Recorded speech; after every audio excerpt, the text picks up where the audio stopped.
মেচকার কুকিরটি হাতে নাতে ধরল সুধা। সম্পূর্ণ জানতে দেখতে থাকো।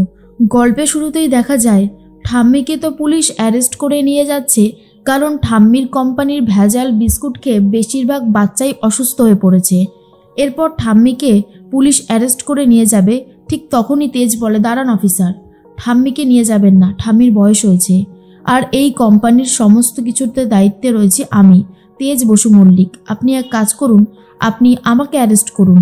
এরপরেই জ্যোৎস্না বলে, দেখেছো তো ঠাম্মি, যেই নাতিকে অভিমান করে দূরে সরিয়ে দিয়েছিলে, বলেছিলে যাতে চোখের সামনে না আসে, এখন সেই নাতি তোমাকে বাঁচাচ্ছে। তুমি এখনো মানুষ চিনলে না, এটা স্বীকার করো। এর মধ্যেই তখনই জ্যোৎস্না বলে, মেচকা তুমি কিছু একটা করো না, নিয়ে যাচ্ছে তো ভাইকে। তখনই ইন্দ্রজিৎ বলে, আমি কি করব বলতো জ্যোৎস্না, আমার পক্ষে কী বা করা সম্ভব? আর তাছাড়া এই কোম্পানির মালিকানার দায়িত্বে তো তেজই রয়েছে, আর রয়েছে স্বয়ং কানুনবালা দেবী, তাই আমি চাইলেও কিছু করে উঠতে পারবো না। তখনই বিক্রমবাবু বলে, এখন কেন কিছু করবি তুই? তুই তো বলার সময় কম কিছু বলিস না, আর এখন কিছু করতে পারবি না, তাই তো? এর মধ্যেই তেজ বলে, অফিসার আপনি আমাকে নিয়ে চলুন।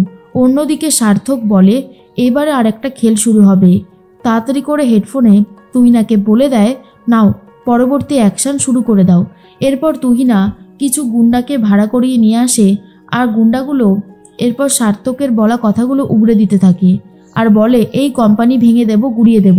তেজকে মারতে গেলে সুধা সামনে এসে ধরার চেষ্টা করছে হাতটা, আর বলে, খবরদার, আপনারা আইন নিজের হাতে তুলে নেবেন না। পরীক্ষা নিরীক্ষা তো হয়েছে, এবারে তদন্ত হবে। তদন্ত যতক্ষণ না হচ্ছে আমি একটু সময় চেয়ে নিচ্ছি আপনাদের থেকে।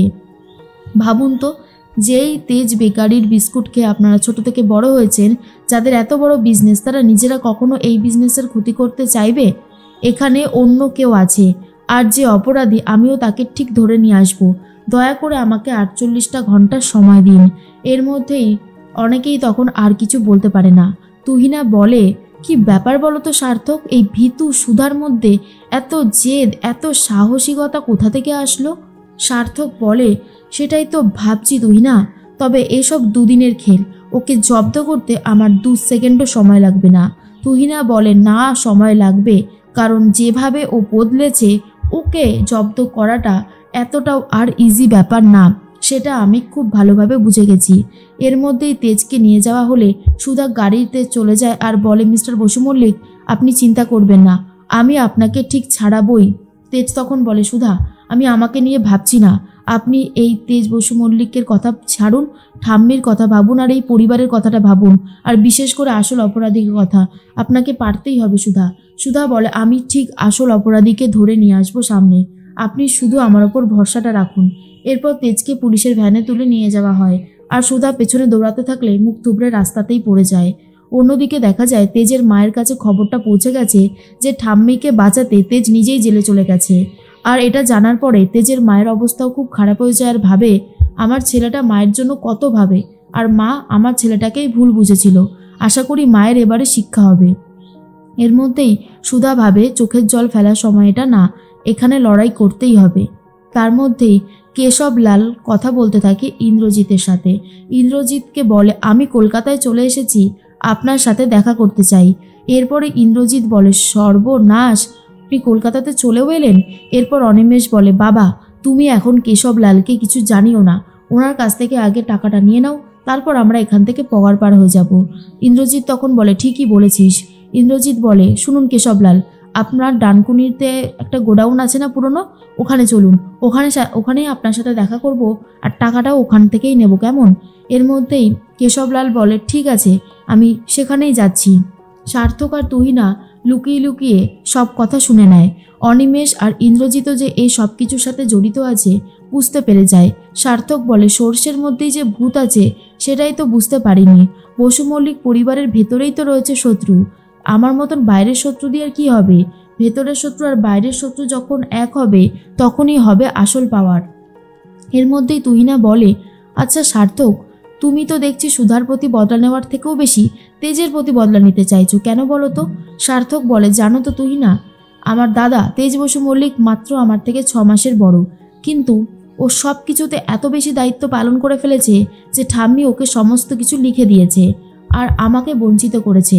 তাই প্রথম থেকেই আমার তেজ বসু মল্লিকের প্রতি একটা অভিমান ছিল যে ওকে আমি কোনোদিন ছাড়বো না, সুযোগ পেলে জব্দ আমি ওকে করবই। আর তার মধ্যে সুধার ওপর রাগ তো আছেই। সুধাকে বিয়ে করে আমি যে ভুল করেছি সেটা শোধরানোর সময় এসে গেছে। আমি আমার মা দুজনাই বসু মল্লিক পরিবারের জায়গা পাইনি, আমাদেরকে বার করে দেওয়া হয়েছিল। তারপর আমরা ব্যাঙ্গালোরে চলে যাই। সেখানে যখন একটু একটু করে নিজের আকারটা গোছাতে শুরু করি, আমার বস আমাকে সাথ দিতে শুরু করে, তখনই সুধা আমার বসকে শেষ করে দিল। তাই সুধার প্রতিও রাগ কিছু কম নেই। তবে বসু মল্লিক পরিবারের এই শত্রুর সাথেই আমাদের হাতটা মেলাতে হবে। চিন্তা করো না, কাজ হয়ে যাবে। এর মধ্যেই থানায় সুধা চলে গেছে তেজের সাথে দেখা করতে। ইন্দ্রজিৎ বাবু কোথায় গেছে সেটা কেউই জানে না। আর অন্যদিকে বিক্রমবাবু বলে, উকিলবাবু আপনি দেখুন না তেজকে যদি ছাড়াতে পারেন। এরপর উকিলবাবু চেষ্টা করলেও থানার বড়বাবু কোনোভাবেই তেজকে ছাড়তে চায় না। সুধা তখন বলে, দেখুন মিস্টার বসু মল্লিক তো কোনো অন্যায় করেনি, ভেজাল যদি থাকে সেটা র ম্যাটেরিয়ালসে আছে, তাহলে তেজ বসু মল্লিককে অ্যারেস্ট করলেন কেন? অফিসার বলে, মালিককেই সবসময় অ্যারেস্ট করা হয় ম্যাডাম, আর এসব ব্যাপারে আমি আপনাদের সাথে একটা কথাও বলতে চাই না। বিক্রমবাবু উকিলকে বলে, আপনি দেখুন যত তাড়াতাড়ি সম্ভব ওকে বার করা যায়। আর অন্যদিকে দেখা যায় যে সুধা কথা বলতে থাকে তেজ বসু মল্লিকের সাথে, আর বলে, মিস্টার বসু মল্লিক র ম্যাটেরিয়ালস যে দেয় কেশবলাল, ওনাকে আমি এখন কোথায় পাবো? ব্যাঙ্গালোরে। কিন্তু এখান থেকে ব্যাঙ্গালোর যাওয়াটাও তো ইজি ব্যাপার না, আমি দেখছি কোনো ব্যবস্থা করতে পারি কিনা। এর মধ্যেই সেই পূর্বীকে ফোন করেছে সুধা। পুরো ব্যাপারটা খুলে বললে পূর্বী তখন বলে, আমি তোমার কথা অনুযায়ী খোঁজ নিয়েছিলাম, কেশবলাল তো এখানে নেই। কোম্পানিতে গিয়ে জানতে পারলাম কেশবলাল নাকি কলকাতাতেই গেছে। আর কোনো হেল্প লাগলে বলো, তুমি আমার জন্য যা করেছো তাতে আমি যদি তোমার জন্য কিছু করতে পারি তাতে আমারই খুব ভালো লাগবে।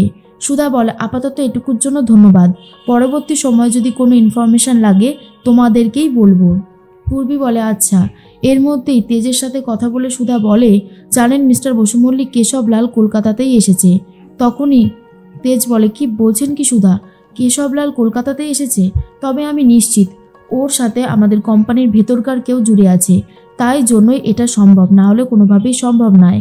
এর মধ্যেই ইন্দ্রজিৎ ভাবে কেশবলালের হাত থেকে যত তাড়াতাড়ি সম্ভব টাকাটা নেব। আর অন্যদিকে তেজের সাথে দেখা করতে এসেছে ঝিনুক, সমুদ্র আর জ্যোৎস্না। জ্যোৎস্না তখন বলে, ভাবিস না ভাই, আমরা তোর সাথেই আছি, আমরা তোকে এখান থেকে বাঁচাবো। সুধার সাথে আমরা সবাই হাত মিলিয়ে কাজ করব। এর মধ্যেই কেশবলালকে ফলো করতে শুরু করে সুধা আর জ্যোৎস্না। সুধা তখন বলে, কেশবলাল যাচ্ছে কোথায় দিদি? জ্যোৎস্না তখন বলে, সেটাই তো ভাবছি। এরপরেই ইন্দ্রজিৎ আগে থেকেই ওখানে দাঁড়িয়েছিল। কেশবলাল বলে, এই যে আপনার টাকা। যেই না টাকাটা দিয়েছে, ইন্দ্রজিৎকে দেখার পরেই চমকে গেছে জ্যোৎস্না আর সুধা। জ্যোৎস্না তখন বলে, এটা আমি কি দেখছি সুধা? সুধা তখন বলে, দিদি তুমি ঠিকই দেখছো, মেজকা যে এত বড় কিছু করতে পারে এটা তো আমরা ভাবতেই পারিনি।